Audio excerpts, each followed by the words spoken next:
Hi all, this is Shift in Life. Welcome back to F1 Fictional 2024 edition for this first race of the year at Melbourne, and we're gonna jump into the qualifying straight away here. Just go down on the fuel levels. I don't believe that the fuel wear is actually existing in the qualifying itself. We can just set the fuel level to start with, but it will not change during practice. So the lighter the car, the best time we can put on the board. There we go for the first lap of the year.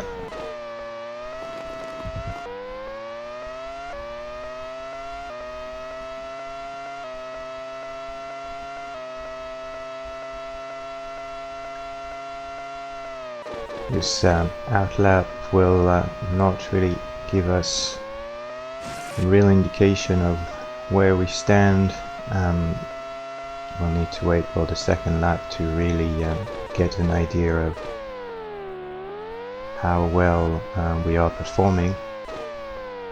This is an important day for the Andretti team, finally joining the grid with ourselves and our teammate Brad Pitt.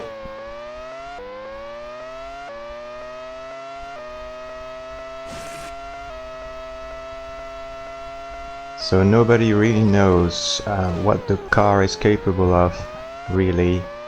Logically we should be at the bottom of the timesheet.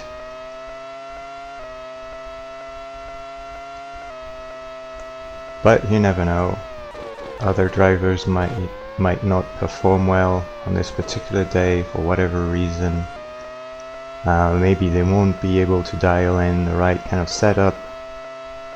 In terms of setup, we haven't changed anything really. We're just going with the standard setup, just changing the fuel levels, and that's probably where we're gonna get an advantage from.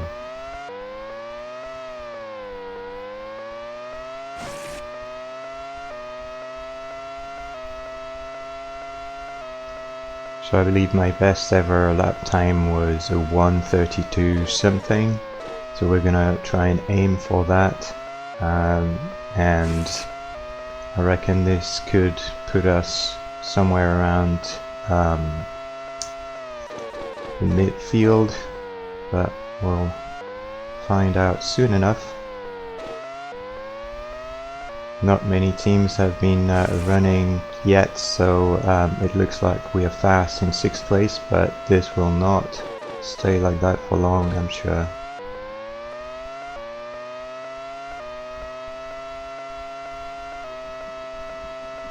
Once again, we are on expert level, so the AI is pretty competitive here, and usually the order of cars reflects well during the races. So you'll have the stronger cars at the front and weaker cars like ourselves towards the back. Solid improvement here in the second sector. Probably lost a bit of time in this one turn.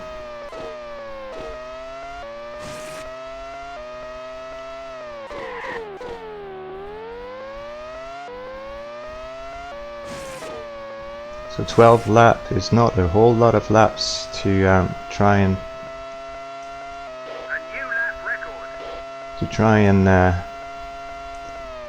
be as high as we can on the grid, but I think it's a good reflection on the time constraints that teams have to deal with in order to dial in the right setups and put together a great lap. So it puts you under that little bit of pressure to have to deliver as well as you can in that short period of time. And in gaming you could consider 12 laps to be still a fair distance. But if you're really into the game, then suddenly 12 laps feels like nothing at all. and before you know it, you wish you had a bit more time to try and, you know, improve on your overall lap time. Not great here as I touched the wall. It's not usually the wall that I have problems with, so let's try to keep an eye on that, just make sure I don't make that mistake again.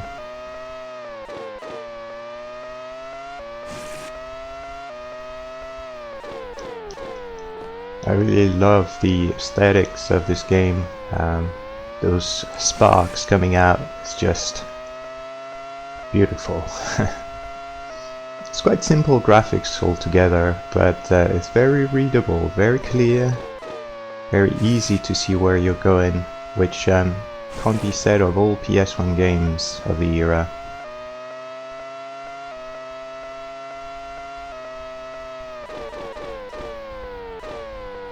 Bit slow here, I went a bit deep in that corner. The controls are also fantastic, and this is one of the reasons I love this game as well. It's just very easy to place the car and you know, take the turns. It's also quite subtle, because if you put a wheel on the grass and turn at the same time, you're likely to go spinning. So it's quite unforgiving in that sense. The damage is relatively forgiving, but you will still be penalized if you hit a wall or a car a bit hard. Tire wear is something that you have to be very careful about.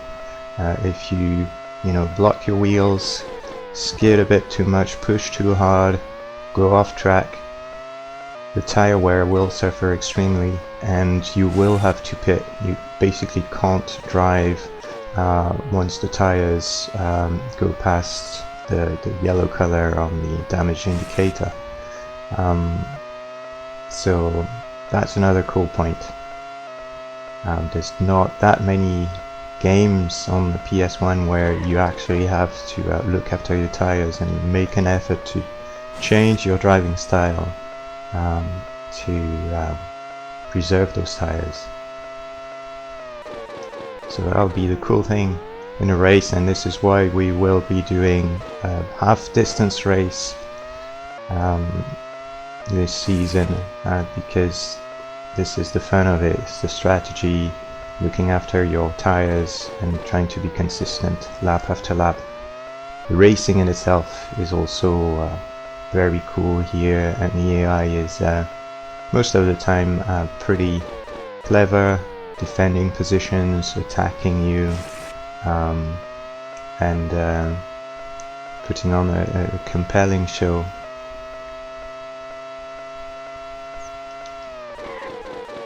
Back in the day, I played this game at my cousin's, and this is one thing that always stayed with me. It's just how, you know, much of a race it is, how much you feel part of something. Really feels that you are racing against those other AIs.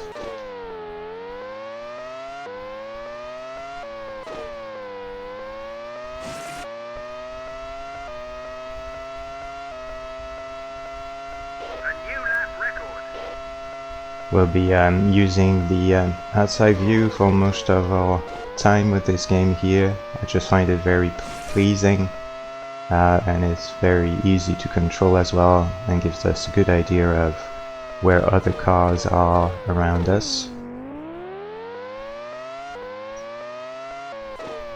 Again, going a bit deep in that first corner here, and then the whole string of corners gets affected by it, and now I'm completely out of it. We might change our camera view for a bit here. I always like to, you know, use different cameras during quali time or practice, but for the race, definitely being around other cars, this view is my preferred one.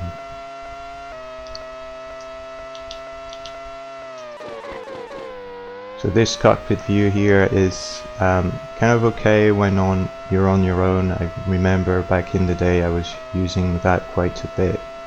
But as soon as you've got other cars around you, it looks like you are a bit, higher up compared to them, which, doesn't really fit in. I think it really dwarfs the other cars. So I might just use that a bit for the sake of lap times and see if I can improve and place the car, a bit better on the track.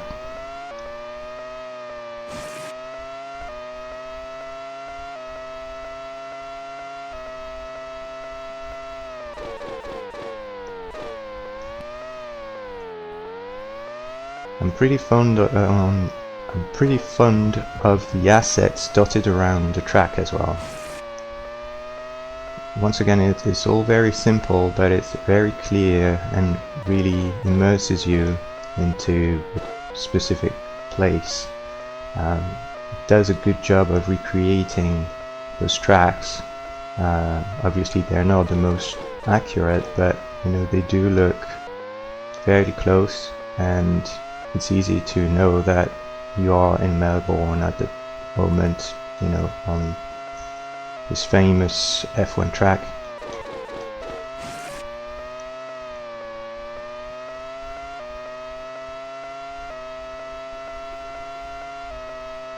This game also has a pretty good frame rate. PS1 games were not always able to stay at a stable 30 FPS. So many games were down in the low 20s, which makes it a bit more, hard to enjoy and control.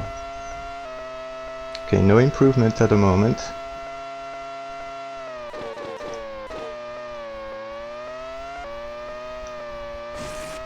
And we're currently in 10th with this lap time, with 4 laps left.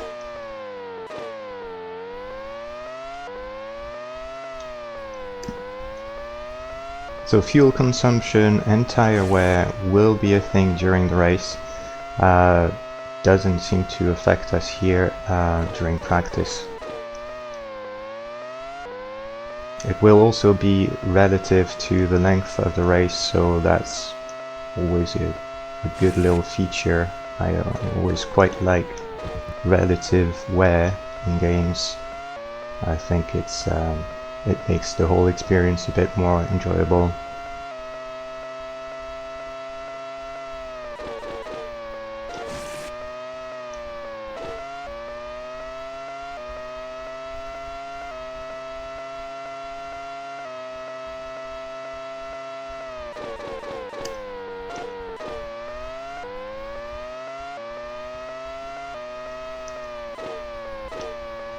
I haven't been paying a lot of attention to my sector times here.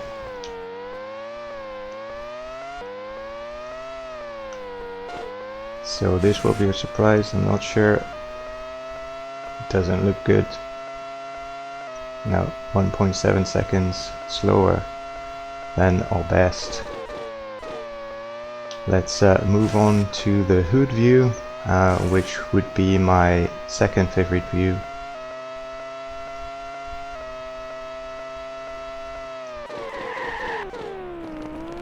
And straight away I go too deep in this corner.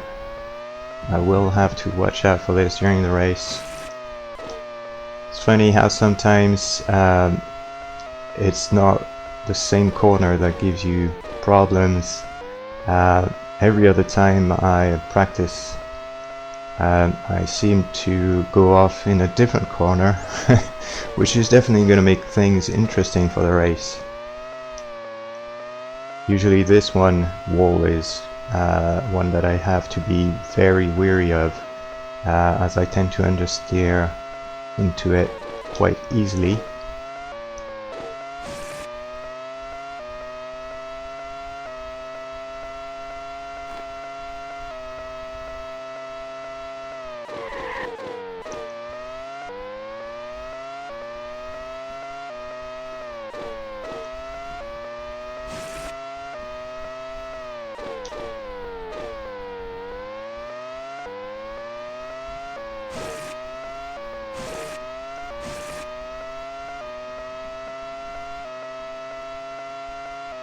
Bit closer this time, but still not able to match my best. We are still in 10th position with 2 laps to go. If I can hook it up in the first sector, I should be good for an improvement. Well, this was better. I wouldn't say this was the most flowy. I probably didn't keep as much speed as I could have, but I think this is good so far yet. 4/10 faster already. Whoa, and I just binned it. Gotta love it when it does that though, as it feels quite realistic. You know, you just put a wheel on the grass, try a bit too hard, and you lose it all. So as frustrating as it might sound, it's actually very enjoyable. It's a shame. I was really doing better with that first sector, but now I've lost all the benefit of it. So we're going to try and regroup and try and nail that first sector one more time and stay focused for the second and third sector, and hopefully then maybe improve our time a bit, maybe gain a position.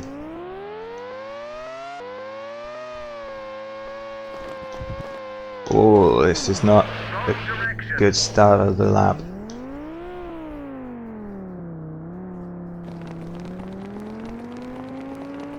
Certainly won't be able to improve on the next one, so 2 laps before the end of the qualifying round. we'll certainly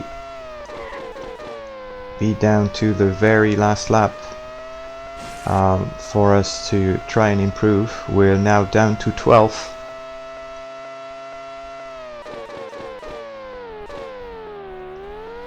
And just going back to my bad habits here of going too deep in that corner.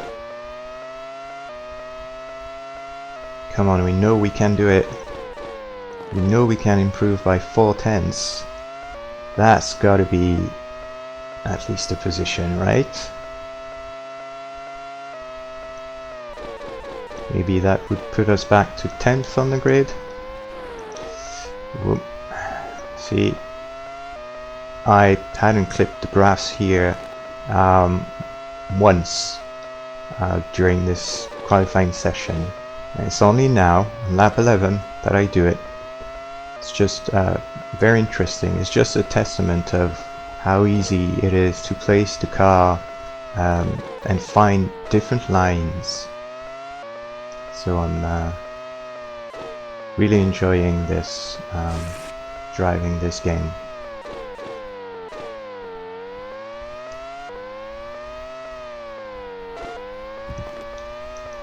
Oh, and again, I don't know why I risked it all here, trying to be clever and go on the curb, and really just lost it. I don't know how we could improve this lap, since it was a slow start to it. So I don't believe we'll be able to improve, but I'll still give it a go. Try and get on top of all those apexes.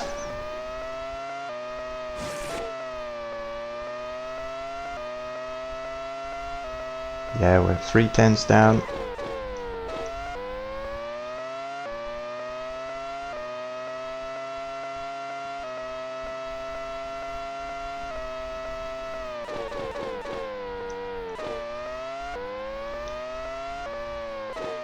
That was really close. This is our last chance, so I am pushing quite a bit. Still kind of trying to push it in the right place at the right time. This is a minor improvement. If we had the better normal start, we would be ahead right now. So this feels like a wasted opportunity, and we're now down to 15th.